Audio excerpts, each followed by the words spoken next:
La última década se ha convertido en un componente clave del turismo gastronómico y el turismo en general, en realidad. Es un pilar de las estrategias de diversificación también del turismo enológico. En numerosos destinos ha ido creciendo también. Es más, nosotros hemos contado post pandemia de destinos que quizás no estaban teniendo turismo enológico, que de repente se posicionaron de la mano justamente del turismo enológico, ¿no?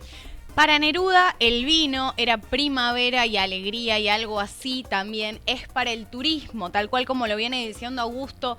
Es un turismo que ha aportado mucho, sobre todo a la diversificación de los territorios, ¿no? Porque es un turismo bastante amplio. Sabemos que el turismo enológico tiene que ver con bodegas que te invitan a ver la fabricación del vino, pero que también te invitan a ver los cultivos, pero que también te invitan a hospedarte en un lugar hermoso y muy natural en general, obviamente, porque hablamos de cultivos, pero que también te invita a hacer turismo aventura, justamente porque tiene que ver con naturaleza y muchas, pero muchas actividades más que entonces permiten que vos puedas visitar un destino sin depender de si es una temporada alta o una temporada baja, ¿no? Y podemos hablar de algunos países como los que están a la cabeza, ¿no?, del turismo enológico, ni hablar de España. Sobre todo con sus recorridos en la provincia de La Rioja, pero es un país que está muy bien posicionado. Asimismo Francia, asimismo México en América Latina, Argentina, Chile, realmente con paisajes muy diferentes, pero con vinos totalmente privilegiados. Exactamente, y un dato para nada menor, cómo se ha trabajado este turismo en pandemia, en donde ha tenido...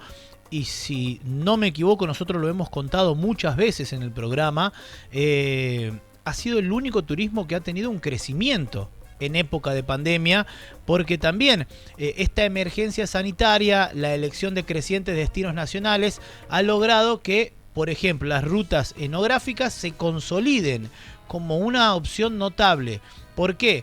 Por principalmente el vino, pero también por la naturaleza. Es un turismo, como lo marcaba Eugenia, muy natural, que si bien va de la mano de la cultura, pero es muy natural y se ha trabajado muy bien en épocas de pandemia y ha tenido un gran crecimiento. Insisto, para nosotros, desde la información que hemos manejado durante pandemia y hasta ahora, ha sido el único turismo que ha crecido en plena época de pandemia. Creo que hay dos puntos fundamentales para responder a esta situación de cómo el turismo enológico se ha seguido desarrollando. Una es bastante obvia, pero tiene que ver con que durante la pandemia, si bien quizás no se han podido seguir haciendo los recorridos, no se ha podido seguir haciendo las visitas, las degustaciones, no se ha podido alojar a los turistas, sin embargo las bodegas sí han podido seguir vendiendo su vino. Esto desde ya ha hecho que por lo menos se pueda mantener, ¿no?, el haber y poder seguir invirtiendo en la propuesta turística, que paso 2 fue una de las primeras en reactivarse, claro, justamente por lo que vos decías, Augusto, como tiene que ver con un turismo natural y de cercanía en un montón de lugares, porque estamos hablando de países muy poderosos a nivel etnográfico, como ser México, por ejemplo, España, que realmente tienen un turismo interno muy grande. Ha sido uno de los primeros tipos de turismo que se ha podido levantar post pandemia. Y también porque tiene que ver, ¿no?, con un turismo que ha sabido unirse, ¿no? Que claro, hemos tenido innumerables reuniones desde que se ha empezado la reactivación turística, innumerables reuniones en distintas partes del mundo de quienes construyen el turismo enológico día a día, han sabido crear una red en este tiempo de pandemia y potenciarse unos a otros para hacer más interesante la propuesta, ¿no? Quiero compartirles algunas cifras del sector recogidas por el Observatorio Turístico de la Asociación Española de Ciudades del Vino, la ACEVIM, que dice que en el año 2019 las visitas a bodegas y museos de la ruta del vino en España se han incrementado cerca de un 4%, constituyéndose como una de las grandes apuestas del turismo gastronómico de ese país. Otro dato que marcaba muy bien Eugenia y que me gustaría ahondar un poco es la unión, cómo el turismo enológico ha trabajado muy bien en la unión. Y voy a hablar específicamente de los vinos y el arte, que han sido una conjugación perfecta en épocas de pandemia específicamente, y también mucho más en la reactivación, a donde el arte, de la mano de todo lo que eso significa culturalmente hablando, y el vino, que trae a cada una de las ciudades, no solamente eso, sino también todo lo que tiene que ver con la naturaleza y la creación, han sido una combinación casi perfecta, que los lugares que lo han sabido aprovechar, caso España, caso República Argentina, han tenido y estamos viendo ahora unos números potencialmente con un incremento claro y en vistas a lo que va a venir en el 2022. Creo que la mejor conjugación hasta ahora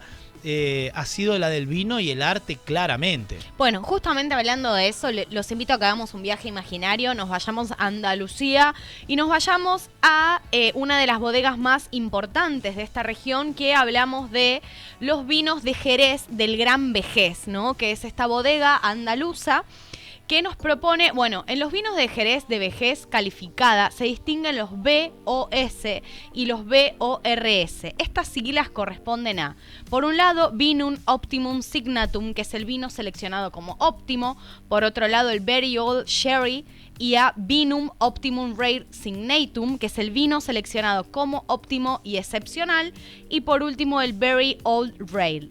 Los BOS han de tener más de 20 años de crianza y los BORS más de 30 años de crianza. La vejez media de estos vinos se establece por un método de datación con carbono 14 y pasan una estricta evaluación de un comité de cata, ¿no? Realmente esta bodega lo que tiene de particular es que combina procedimientos de embotellado y envasado del siglo XIX con una de las colecciones artísticas privadas más ricas de Andalucía. Una visita a la bodega tiene un precio promedio de 35 euros, lo que incluye además una explicación del proceso y una cata, la posibilidad de disfrutar de pinturas de figuras del arte español tan importantes como Goya, El Greco, Zurbarán, Murillo, Sorolla o Velázquez.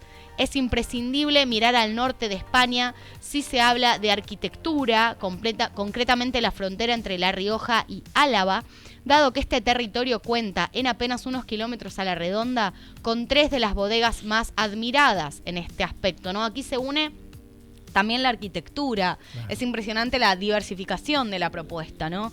Firmado por Santiago Calatrava y finalizado en el año 2001, el edificio que guarda las bodegas Isios en La Guardia, Álava, se levanta el imponente terreno en una combinación de cedro y aluminio digna de recorrer, con opciones variadas que van desde una cata incluida a partir de 19 euros. Otro detalle ya para ir finalizando, que no quería dejar pasar, es que cuando tuvo un comienzo el turismo enológico, era un turismo de élite. Hoy en día, después de pandemia, después de mucho trabajo y tratando de unificar tanto el turismo enológico con el cultural, con el natural, con el arquitectónico, también encontramos un turismo enológico sostenible, que también es una buena noticia porque de esta manera todo tipo de personas puede formar parte de un turismo enológico y es un detalle que no queríamos dejar pasar. Empezó siendo un turismo de élite, obviamente que lo sigue siendo, pero ahora la variedad y el abanico de propuestas del turismo enológico ha ido creciendo y se ha transformado claramente también y forma parte de la carpeta del turismo sostenible. Sí, ni hablar. En Argentina, por ejemplo, hay muchas rutas que te unen con distintas bodegas, ¿no? También está esta posibilidad de visitar varias bodegas a la vez, hacer la llamada ruta del vino, que la tiene La Rioja en España, que la tiene Argentina en Mendoza, y hay varias propuestas más. También algo que quería agregar es que hay otro tipo de turismo que se une al vino, que es el astroturismo. También está muy de moda visitar las bodegas y de noche hacer un avistamiento, hacer astroturismo a la vez que uno degusta un vino. Y también, por último, quiero contarles el primer proyecto de enoturismo también español, ¿no? Nos vamos al Hotel Bodega Finca de los Arandinos, que propone, además de catas de rigor, un hotel coqueto con habitaciones diseñadas por David Delfín, comidas al aire libre, tratamientos de belleza y bienestar, e incluso ciclos culturales en determinadas épocas del año, destacándose por sobre todo los de su segmento, ya que fue el primer proyecto enoturístico de este tipo en la comunidad autónoma.